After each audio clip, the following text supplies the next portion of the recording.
Igreja Vida Cristã em Cristo Jesus, um lugar pleno de amor e da graça do Senhor Jesus. Ministério Pastor Sandro Diniz.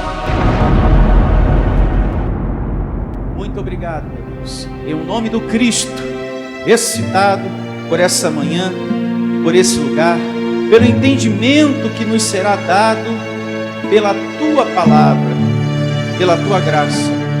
E todos aqueles que estão me ouvindo, que estão adormecidos, que venham a acordar, que venham a despertar para a realidade espiritual, para o entendimento, para o ensinamento da Tua graça, Senhor. Graças te damos, meu Senhor, pelo verdadeiro alimento, pela verdadeira santa ceia, a ceia espiritual que vamos receber.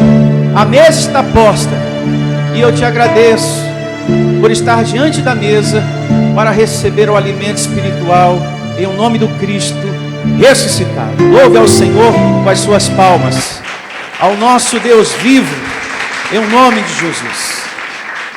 O título da reunião de hoje chama-se A Verdadeira Páscoa Cristã. É o nome da reunião de hoje. A verdadeira Páscoa cristã. Muitas pessoas nesse dia comemoram a Páscoa, mas poucas pessoas entendem o significado desse dia. Poucas pessoas compreendem o significado dessa celebração, dessa festa. Meus irmãos, e você que está me ouvindo aí do outro lado, a Páscoa, segundo o livro do Êxodo, é uma celebração judaica em comemoração do livramento dos primogênitos dos hebreus. Ou seja, é uma celebração, uma festa em agradecimento pelo favor recebido de Deus, que Ele trouxe para o povo de Israel da morte, e por ter recebido também o favor de uma vida escrava para uma vida o quê? Livre. E a Bíblia começa a mostrar isso já no capítulo 11 de Êxodo. Você só anota, porque é muito importante você meditar nisso depois. E já no capítulo 11 de Êxodo, Deus institui a Páscoa, e que todos celebrassem esse dia. Olha só, abrindo a sua Bíblia, no livro do Êxodo, capítulo 12, verso 1, 12, 1. Acima do verso 1, eu só quero chamar a sua atenção para isto. Está escrito em negrito, em letras mais escuras, a instituição, o quê? Da Páscoa. Então, Deus institui a Páscoa. O que eles comiam nessa festa? O verso 8 do capítulo começa a nos mostrar como deveria ser feita a Páscoa. E eu quero começar por aqui. Naquela noite comerão o quê? Carne. Naquela noite comerão a carne assada onde? No fogo, na brasa. Espera aí. Aqui Deus está instituindo a Páscoa. Agora, por que na Semana Santa não se pode comer carne? Veja, tradição religiosa, situação inventada pelo homem. Então veja, o povo vive o quê? Enganado. Até os dias de hoje, muitas pessoas vivem enganadas, porque uma coisa não tem nada a ver com o que nós estamos lendo. Porque há proibição pelo sistema religioso. Há uma tradição, que se você comer, você está em pecado, você está em erro, etc, etc. Mas aqui diz, naquela noite comerão a carne assada no fogo, ainda na brasa. Até agora não falou de peixe. Vai vendo. Com pães asmos e ervas o quê? Amargas a comerão. Então aqui, Deus vai instituindo a Páscoa. E depois recomenda, esse ritual é só para vocês. Só para vocês. E ele começa a ensinar isso para o povo a partir do verso 21 do mesmo capítulo 12. Olha as recomendações de Deus para a Páscoa judaica. Chamou, pois, Moisés todos os anciões de Israel e lhe disse: escolhei e tomai cordeiros segundo as vossas famílias, e imolai o quê? A Páscoa. Então a gente já percebeu que ia ser morto o cordeiro e ele ia ser comido por eles como? Diga, assado na brasa. Quem está entendendo? Alguma proibição aqui de comer carne na Páscoa? Quem é que coloca isso aí? O homem religioso. Toda essa situação que existe aí, abençoado, Semana Santa, e tem que comer peixe, ovo de chocolate, coelho de chocolate, isso não tem nada a ver com a Bíblia. Isso tudo é comércio, isso é tudo tradição religiosa, isso é tudo invenção de homem religioso, que não tem nada a ver com a palavra de Deus, com a Páscoa que era para os judeus. Vai vendo. Tomai um molho de isopo, molhai no sangue que estiver na bacia e marcai a verga da porta, as suas ombreiras, com o sangue que estiver na bacia. Nenhum de vós saia da porta da sua casa até pela manhã, porque o Senhor passará para ferir os egípcios, os filhos primogênitos. Quando vir, porém, o sangue na verga da porta, em ambas as obreiras, passará o Senhor aquela porta e não permitirá, vai vendo, ao destruidor que entre em vossas casas para vos ferir. Então, por este motivo, era celebrado o quê? A Páscoa. Pelo favor recebido de Deus, do livramento o quê? Da morte. Amém? Então, todos os primogênitos dos filhos do povo hebreu foram livrados, e o povo também.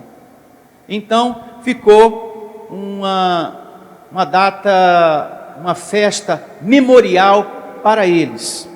Vai vendo mais um pouquinho. Guardai, pois, isto por estatuto para vós outros e para vossos filhos o quê? Para sempre. E quem era esse povo? Povo judeu. Então, a ordem de guardar isso para sempre, para eles e vossos filhos, era só para o povo judeu. Até agora, nenhuma recomendação para o povo gentil. Só para esse povo que foi favorecido por quem? Por Deus. O povo hebreu, o povo judeu. Guardai, pois, isto por estatuto para vós outros e para vossos filhos para sempre. Amém? E uma vez dentro na terra, que o vosso Senhor vos dará, como tem dito, observai este rito. Então esse ritual era para ser observado pelo povo judeu. Diga, judeu. Nunca a celebração da Páscoa foi para o povo gentil, o povo estrangeiro, o povo não judeu. E essa recomendação, Deus reforça ela uma vez mais, no capítulo 12, verso 43. Ele afirma uma vez mais, que nenhum estrangeiro participe dela, porque ela é para o povo que recebeu o meu favor, que foi o livramento da morte. Êxodo 12, 43. Disse mais o Senhor a Moisés e a Arão: esta é a ordenança da Páscoa, nenhum estrangeiro comerá o quê? Dela. Então, podemos entender, podemos concluir com esse verso 43, que a Páscoa era um ritual, era uma festa, era uma comemoração apenas para o povo judeu, nunca para o povo estrangeiro, ou seja, povo não judeu. E com relação ao povo judeu, nós somos o quê? Brasileiros. Eu me faço entender? Não temos nada a ver com isso aqui. E a recomendação foi: é para vocês, pai e mãe, e os vossos filhos observarem isso. E quando vocês estiverem na terra prometida, é para continuar observando, ou seja, celebrando este ritual. Mas vocês que receberam o meu favor, ou seja, o livramento da morte, porque o destruidor ia passar, ia matar todo mundo, mas a porta de vocês estava marcada com o sangue do cordeiro. Então só os filhos dos egípcios, os primogênitos, foram mortos, menos os vossos filhos. Então, é dessa forma, segundo a Bíblia, exata, correta, que deve se compreender o significado da Páscoa. Aí depois vem Jesus e celebra a Páscoa com os seus discípulos. Agora, por que ele celebrou a Páscoa com os seus discípulos? Porque tanto ele e seus discípulos eram o quê? Judeus também. E Deus deixou lá atrás a recomendação que todos os judeus teriam que observar o quê? Este rito. Aí Jesus reúne os seus discípulos e celebra o quê? A Páscoa, ou seja, a festa judaica, para agradecer a Deus pela libertação e pelo livramento da morte que o povo de Israel já havia recebido lá atrás, e que Deus falou: olha, continua observando esta celebração, este ritual. E quando Jesus celebra o ritual da Páscoa, ele dá um novo significado, um novo propósito. Ele pega o pão e diz: esse pão representa o meu corpo, que será dado por vós. Então ele começa a dar um novo significado, um novo rumo para aquela celebração. E o vinho é o meu sangue que será derramado por vós. Então veja, o sangue simboliza o quê? Salvação, porque salvou um povo lá atrás e iria salvar todas as ovelhas na cruz, uma vez derramado. Graças a Deus, abençoados. Então lá atrás no Egito, aquele pão e o sangue na porta já falava de quem? De Cristo, porque trouxe salvação lá atrás e iria trazer salvação também no futuro através de Jesus. Então, quando Jesus celebra a Páscoa, ele aproveita aquela ocasião e chega para todos: agora essa festa vai ter um outro significado. Eu vou à cruz em favor da humanidade, das ovelhas do Pai. Graças a Deus, que não tem nada a ver com ovo de chocolate, com coelho, com Semana Santa, com peixe, com ramo ou com qualquer outra coisa. A Páscoa tem um sentido totalmente espiritual. Totalmente espiritual. Não tem nada a ver com coisas que a gente vê no nosso dia a dia. Vamos a Mateus, capítulo 26, verso 26, aonde Jesus dá um novo significado à Páscoa. E se você ler Êxodo, capítulo inteiro, 11 e 12, não teve nenhuma proibição para comer carne e não teve nenhuma recomendação para comer peixe. E eles comeram carne assada na brasa. Hoje, se alguém comer isso em uma determinada religião, é considerado um pecador, um sujo e etc, etc. Coisa que não tem nada a ver com a nossa vida cristã. Até porque a Páscoa era para ser observada por quem? Era para ser observada por quem? Pelos judeus. Tem algum judeu aqui hoje? Não. Então, a Páscoa não é para você e não é para mim. Que coisa, né? Durante muitos anos a gente tinha a Bíblia na mão e não tinha esse entendimento. Com a Bíblia na mão, veja que as pessoas que estão no sistema religioso, elas estão cegas, sendo guiadas por outros cegos também. Porque quem está no púlpito está cego. Guia de cegos. Estão vivendo um engano. Todo esse sistema religioso aí, como a gente viveu no passado. Porque se a gente não é judeu, a Páscoa não é para a gente. Ela é para ser observada pelo judeu. Por isso que Jesus praticou a Páscoa, e corretamente, e de forma certa. Então aqui Jesus, em Mateus 26, 26, olha o que ele diz, muito importante.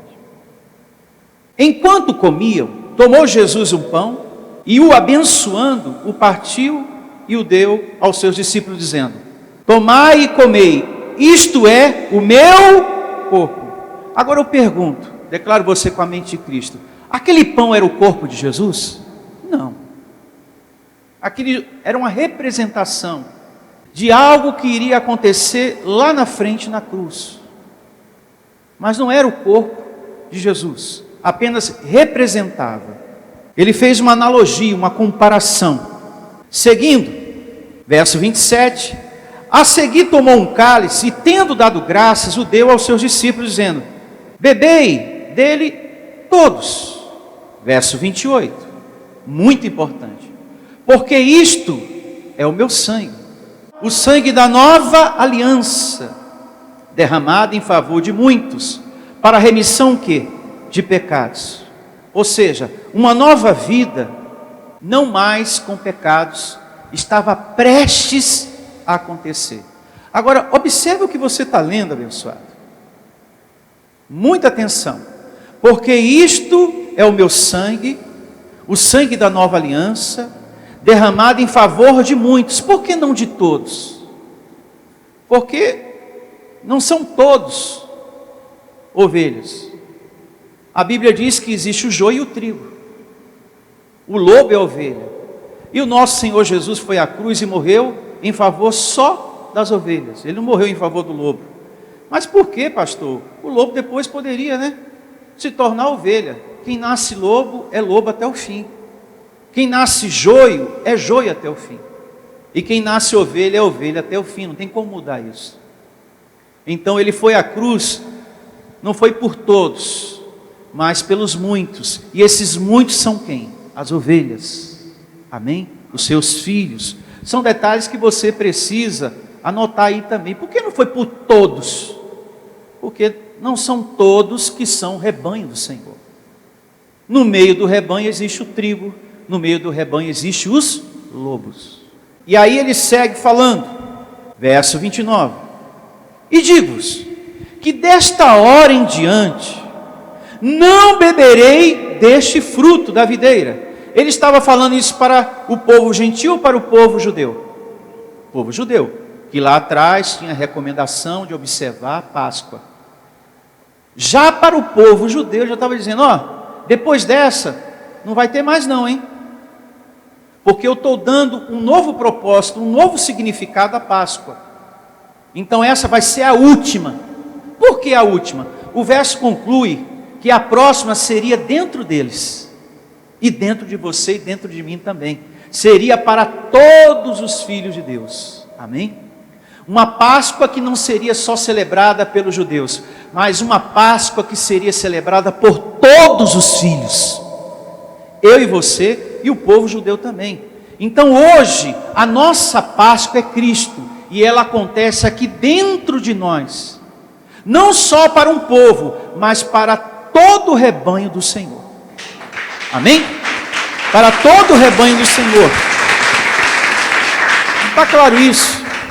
Então vamos lá. E digo-vos que desta hora em diante não beberei deste fruto da videira, até aquele dia em que hei de beber novo convosco no reino de meu Pai, ou seja, no reino de Deus. E tendo cantado o hino, saíram para o Monte das Oliveiras.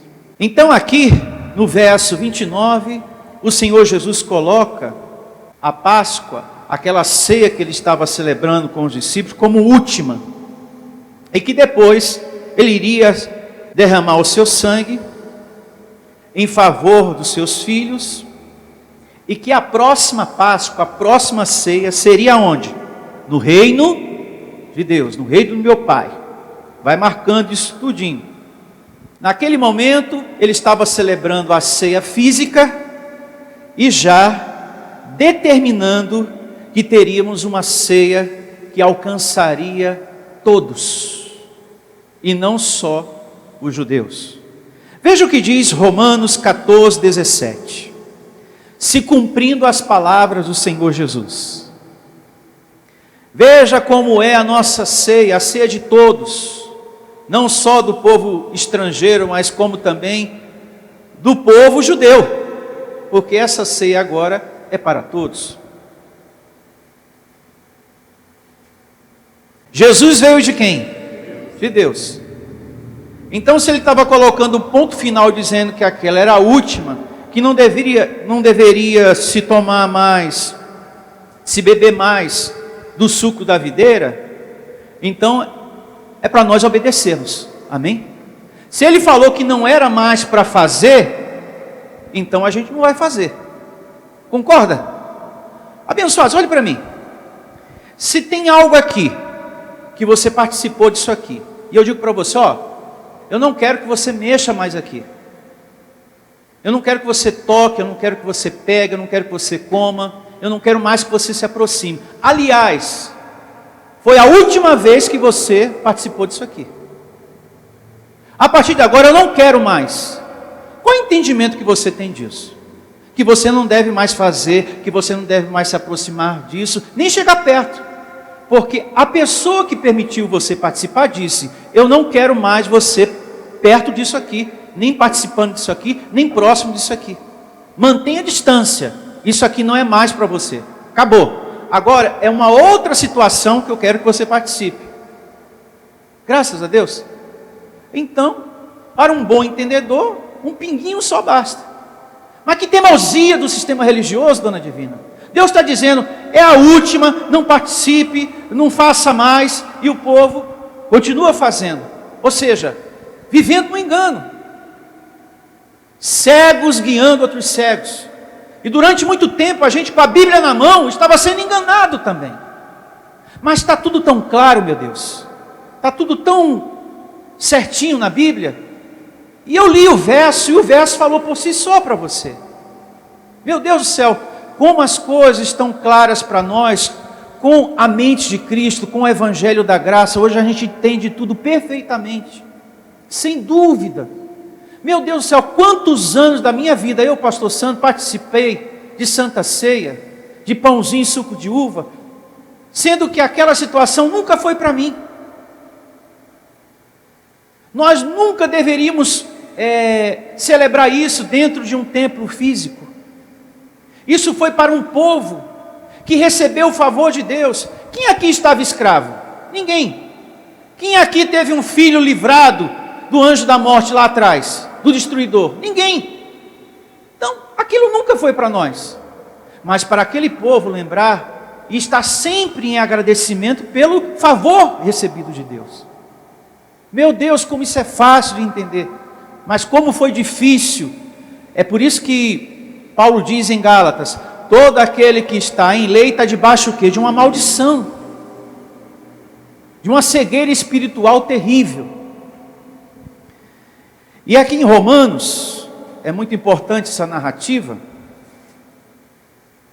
14, 17. As palavras de Jesus foi, a próxima ceia, não vai ser mais essa da videira, vai ser uma outra no reino do meu Pai. É você no reino do meu Pai? Paulo esclarece, 14, 17. Porque o reino de Deus, amém? Não é comida e nem bebida. Opa! Então a celebração no reino de Deus, ela tem que ser estritamente o quê? Espiritual. Eu não posso na nova aliança, depois da cruz, continuar te dando pão e suco de uva. Porque nesse reino não pode ter nada físico. Não pode ter pão e não pode ter bebida, não pode ter nada. É um gozo, é uma ceia aqui dentro. É você se alimentando dele, do consolo dele, da compaixão dele, e caminhando sobre a terra por todos os dias da sua vida, com essa ceia. O pão da vida que é Jesus, a sua palavra, que é o verdadeiro alimento das nossas vidas. Amém, abençoados? Concluindo aqui o verso 14, 17. Porque o reino de Deus não é comida e nem bebida, mas justiça, e paz e alegria no Espírito Santo. Então essa é a nossa ceia, o gozo de saber que temos a presença do Senhor, amém?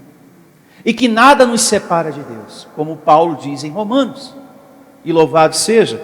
É muito importante esse assunto de hoje, porque confirma, uma vez mais, que nenhum de nós aqui precisamos do símbolo da morte. Pão e suco de uva, porque esse é símbolo da morte. Porque as pessoas hoje estão no sistema religioso reunidas para celebrar a morte de quem? Jesus. Então quando eu estou comendo aquilo, participando daquilo, eu estou celebrando a morte de Jesus até que Ele venha. Mas Ele já veio. Quando Jesus celebrou, Ele falou, isso aqui é em memória de mim. Eu vou estar morto, até que eu venha. Então Ele veio. Só se faz algo em memória de quem está morto. Se o Espírito de Deus está dentro de você, Ele já morreu e ressuscitou. Se você está justificado, então Ele já morreu e ressuscitou. Então está certo. Não precisamos mais do símbolo da morte. Na fé dos escolhidos não existe mais essa cerimônia, esse ritual. Você não precisa de pão e suco de uva.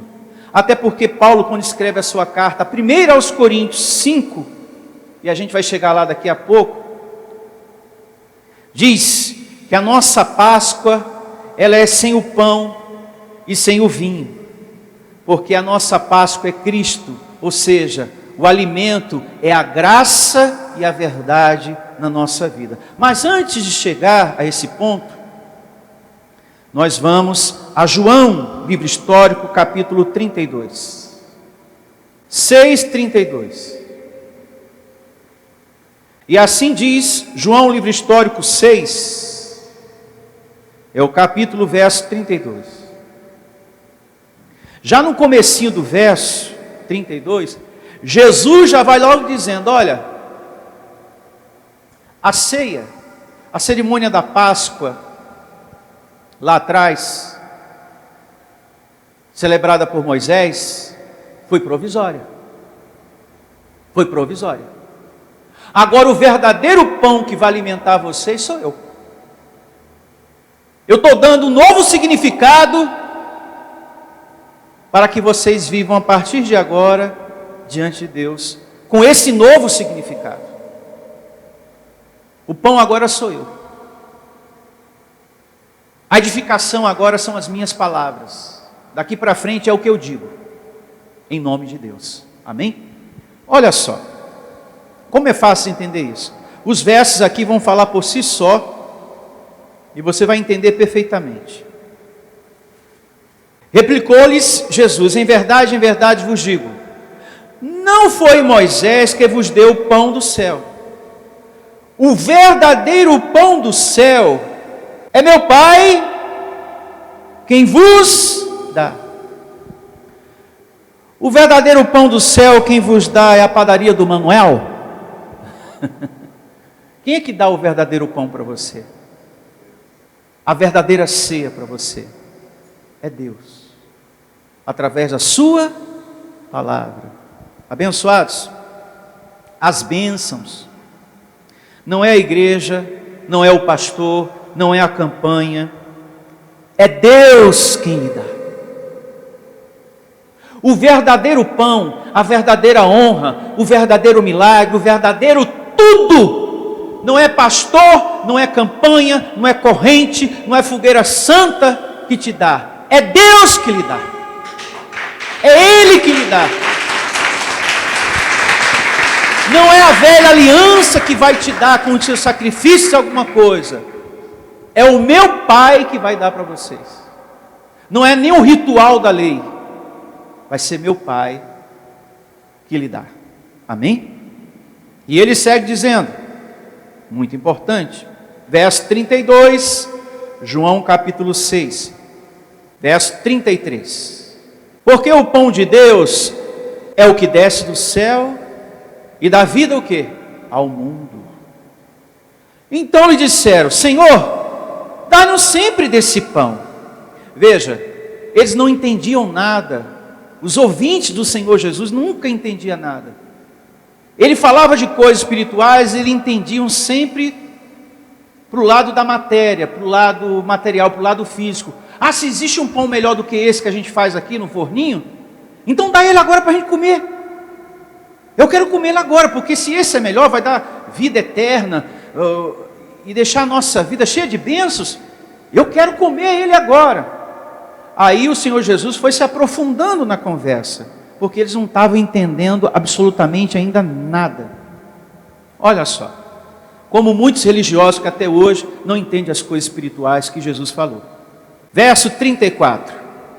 Então lhe disseram: Senhor, dá-nos sempre desse pão. Declarou-lhes, pois, Jesus: eu sou o pão da vida. O que vem a mim, jamais o quê? Terá fome. E o que crê em mim, jamais terá o quê? Sede. Então, todas as vezes que vocês se aproximam de mim e recebem das minhas palavras, ouve e recebe, vocês já estão comendo e bebendo deste pão. Vocês já estão se alimentando. Mesmo assim, eles ainda não entenderam bem a coisa. E vamos dar um pulo agora para o verso 51, porque ele vai se aprofundando ainda mais na conversa. 51. Boa ideia, hein, pastor? E diz assim, João 6,51. Eu sou o pão vivo que desceu do céu. Se alguém dele comer, viverá eternamente. E o pão que eu darei pela vida do mundo é a minha o quê? Carne. Então ele já estava profetizando algo que iria acontecer aonde? Na cruz. Falando que a gente ia receber salvação eterna. Verso 52. Disputavam, pois, judeus entre si, dizendo: como pode este dar de comer a sua própria carne? Eles não estavam entendendo, eles ficaram assim: mas peraí, então quer dizer que a gente vai comer a carne dele e chupar o sangue? Você ouviu direito, Pedro? Porque ele falou que é para comer a carne, depois beber, a gente vai chupar o sangue dele, vai virar todo mundo vampiro. Abençoados, eles não estavam entendendo nada, como também a religião não entende. E pega essa parte da Bíblia que vamos ler um pouco mais adiante, e usa isso para dar pão e suco de uva para as pessoas. Olha, se você não comer da carne, não beber do sangue, vocês não têm parte com Deus. Aí corre todo mundo para frente do altar: ai, me dá logo meu pão, meu suco de uva, porque eu não quero ficar apartado do Senhor, não. E não tem nada a ver. Na verdade, ele revela para eles um pouco adiante: olha, meu Pai do céu, como vocês são tolos, hein? Tolinhos. Quem não se alimenta de mim é que não tem vida. Não é porque você vai comer minha carne e chupar meu sangue, não, João. Ô Tiago, calma, meu filho. Ninguém vai chupar meu sangue, não, vampiro. Continuando. Verso 53. Respondeu-lhe Jesus: em verdade vos digo, se não comerdes a carne do Filho do Homem, não beber seu sangue, não tem vidas em vós mesmos. Será que o Senhor Jesus se punha a pensar? Estava falando para eles comer a carne dele e beber o sangue dele, até porque não ia dar para aquele povo todo. Se tivesse que comer literalmente o corpo dele e beber o sangue, não ia dar para todo mundo. Ia ficar muita gente sem salvação naquele dia, porque ele estava com uma multidão em sua volta. Se fosse para comer a carne e beber o sangue dele, não ia sobrar nada, e não ia nem dar para a gente depois. Então veja, a letra mata, mas o Espírito vivifica. Declara aí você com a mente de Cristo. Pastor, como é fácil entender. Por que no passado a gente não entendeu? Porque nós já estávamos com o véu posto. E Paulo diz que quando o véu está posto, é porque você está ali sempre lendo coisas da lei. Então, você não entende que o Senhor é Espírito. Você não entende as coisas espirituais. Eu já ensinei isso aqui para vocês. Uma vez mais, respondeu-lhe Jesus: em verdade vos digo, se não comerdes a carne do Filho do Homem, não beberdes seu sangue, não tem de vida em vós mesmos. Quem comer a minha carne e beber o meu sangue, eu fico imaginando o olhar de um para o outro: ai, meu Deus do céu, a gente vai ter que comer mesmo. Quem comer a minha carne e beber o meu sangue, tem vida o quê? Eterna.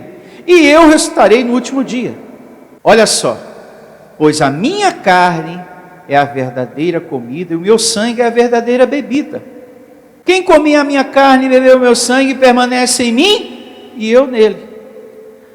Assim como o Pai que vive me enviou, igualmente eu vivo pelo Pai. Também quem de mim se alimenta, por mim o quê? Viverá. Quem de mim se alimenta, de mim viverá. Então, que comida era essa? As palavras que saíram o quê? Da sua boca, da boca dele.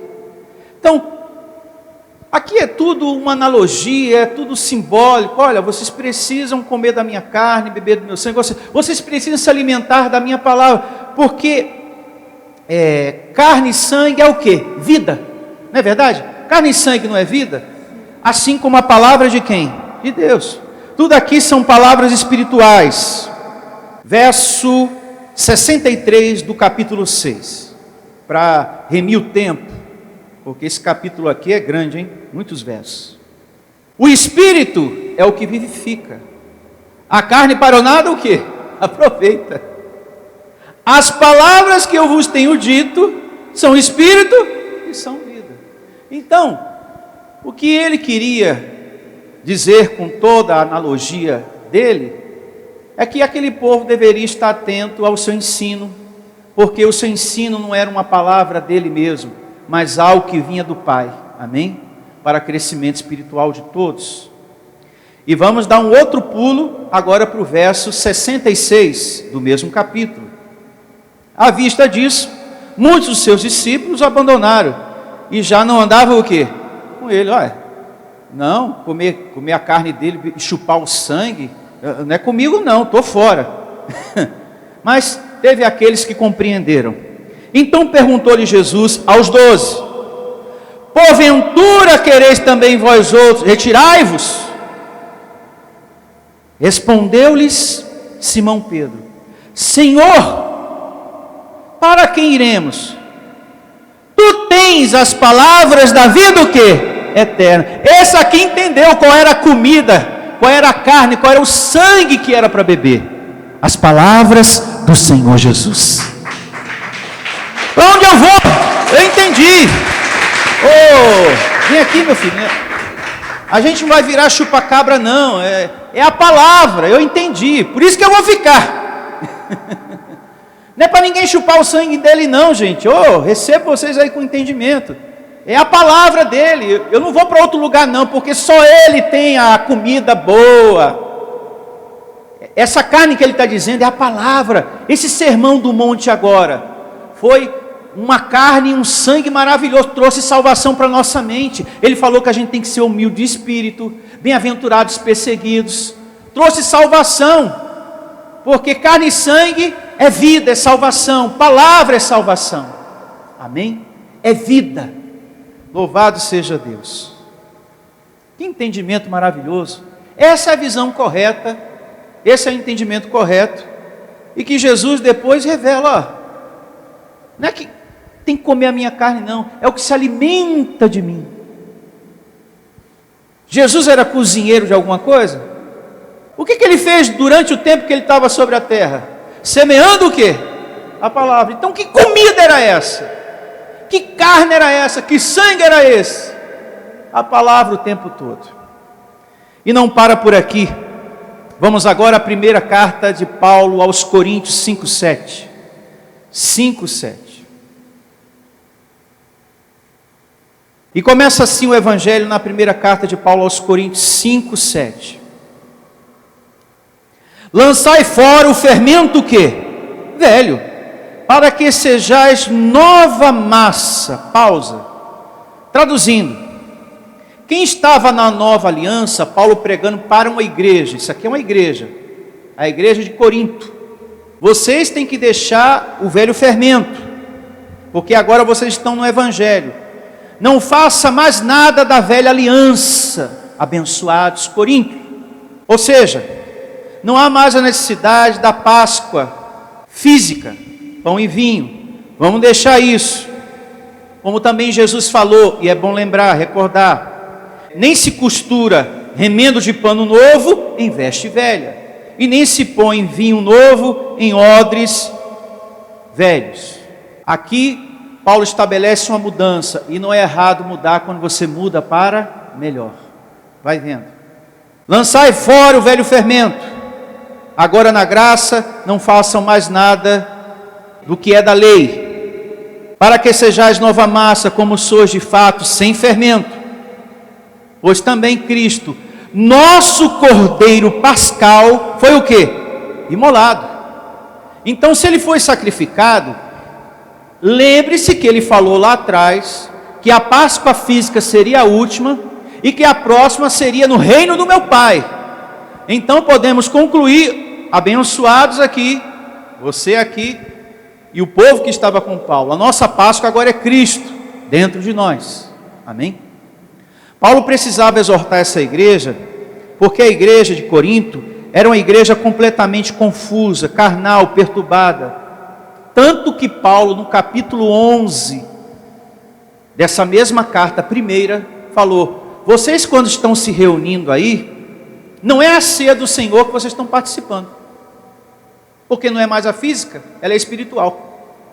E quando vocês estão se reunindo, tem mais: eu não vos louvo, vocês estão se reunindo para pior e não para melhor. Olha, se eu chego para uma igreja e eles lá estão com pão e suco de uva, com vinho, e digo: olha, vocês estão reunidos aqui, mas não é para melhor, não é para pior, e essa ceia aí não é a ceia do Senhor. Se não é a ceia do Senhor, é porque aquela é falsa, existe uma outra verdadeira, e a verdadeira é essa aqui. O Cordeiro Pascal foi o quê? Imolado. Então a nossa Páscoa é quem? Então a nossa Páscoa é quem? Cristo. Está muito claro isso aqui, ó. Verso 8, primeira carta de Paulo aos Coríntios, capítulo 5. Por isso celebremos a festa, não com o velho fermento, não de forma física, pão e vinho, nem com o fermento da maldade, da malícia, e sim com os asmos da sinceridade e da o quê? Verdade. Diga graças a Deus. Então, traduzindo, na graça de Deus não se mistura mais a lei com a graça, porque não dá certo. Não dá certo. A nossa Páscoa agora é Cristo. Deixamos tudo que é do velho para vivermos o novo. E é importante que vocês também abandonem a maldade, ou seja, o velho homem. Paulo falando para a igreja aos Coríntios, porque era uma igreja carnal. Paulo também diz no capítulo 3, verso 1: eu não vos pude falar como a espirituais, e sim como a carnais, como a crianças em Cristo, porque há ciúme no meio de vós, há contenda, há divisão, há adultério, há tanta confusão aqui dentro, que a gente não consegue falar coisas espirituais com vocês. Vocês são muito carnais, uma igreja confusa, totalmente perturbada. Foi uma das igrejas que mais deu trabalho para Paulo estabelecer o conhecimento das coisas espirituais. Amém? Então, lançar o velho fermento é abandonar tudo da velha aliança para viver o novo pacto. Então, tudo aquilo que a gente aprendeu no passado, a gente deve passar uma borracha. Cerimônias, guardamento de dias, ceia, pão, Semana Santa, e que não pode comer carne, tem que ser peixe. Mas, e a carne assada lá atrás, na Páscoa instituída por Deus na brasa, como é que fica? Né? E ainda comiam na brasa, dona Divina. Olha que coisa gostosa, uma carne na brasa. É tudo de bom, gente. Não é verdade? É um verdadeiro churrasco. Meu Deus do céu, que Páscoa gostosa aquele povo participou. E pãozinho quentinho na hora, ó, com ervas. Olha, é uma delícia demais. Coisa boa. Então, se você, meu irmão, está me ouvindo aí do outro lado, quer cear, quer reunir a família, pode cear, mas não com um propósito de ritual, como era feito no passado. Sei para encher o bucho, para se alimentar, como proteína para o corpo, mas não como cerimônia, não como mandamento, não como algo que a Bíblia está mandando, obrigando você a fazer. Eu me faço entender? Então é aí. E uma outra narrativa muito importante para a gente concluir todo esse ensinamento maravilhoso, está em Apocalipse, capítulo 3, verso 20. 3:20. Vamos lá. E começa assim, Apocalipse 3:20, que confirma tudo que a gente leu desde o comecinho até agora. Eis que estou à porta e bato. Se alguém ouvir a minha voz, tem alguma coisa física aqui? Tem alguma coisa de comer? Tem pão, tem vinho, tem algum peixe? Tem alguma coisa? Tem algum ramo? Também não, né? Não tem nada disso. Eis que estou à porta e bato. Se alguém ouvir a minha voz e abrir a porta, vai vendo, a porta do seu coração, entrarei em sua casa, sua vida aí dentro, e cearei com ele, e ele comigo. Louvado seja Deus. Recebemos, Senhor. Diga, obrigado, Deus, pela ceia verdadeira, a tua palavra em nossa vida, consolo, paz e certeza de um Deus vivo que mora dentro de nós. Louve ao Senhor mais uma vez. Maravilha! Eu recebo sempre a porta do seu coração aberta para essa voz. A cada mensagem, veja que Deus não obriga ninguém a viver na graça. Ele bate, ele é educado. Meu filho, essa é a palavra que eu tenho para você hoje. Recebe. Você precisa mudar, você precisa ser mais firme, você precisa tirar esse ressentimento, você precisa ser mais perseverante, você precisa declarar, você não está orando. Então, se o pastor falou, eu usei ele como ferramenta, põe em prática. Então, nesse momento, você abriu a porta do seu coração para a verdadeira Santa Ceia. O meu servo falou para você ter calma, paciência. Não deixa a revolta tomar conta do seu coração. Aí você, amém, meu Senhor. É verdade. Eu recebo todo o meu ser calmo, tranquilo, Senhor. Pela presença do Senhor que está dentro de mim. Realmente eu estou muito agitado, estou muito nervoso. Eu até ofendi pessoas e eu não posso ser assim. Então o que aconteceu nesse momento? A porta do seu coração se abriu e você deu ouvido à voz do Senhor. E nesse momento você está ceando com Ele. Essa é a nossa verdadeira Santa Ceia. E vamos estar de pé e agradecer ao nosso pastor. Feche seus olhos, vamos agradecer a Deus por essa ceia tão maravilhosa. Esse alimento tão bom. Muito obrigado, meu Deus, meu Senhor, meu Pai, por essa ceia. Que a tua graça, Senhor, o verdadeiro alimento, venha me conduzir na caminhada da vida, venha nos conduzir na senda da tua graça, sempre. Que esse alimento, que essa ceia, venha me consolar quando eu estiver precisando do teu consolo, quando eu estiver precisando da tua paz. Que essa ceia sempre, Senhor, venha me dar esse consolo, essa paz, o teu amor. A cada dia, a cada momento, nós aqui reconhecemos, e recebo quem está me ouvindo também, a cada dia reconhecemos que precisamos de Ti, da Tua orientação, da Tua palavra.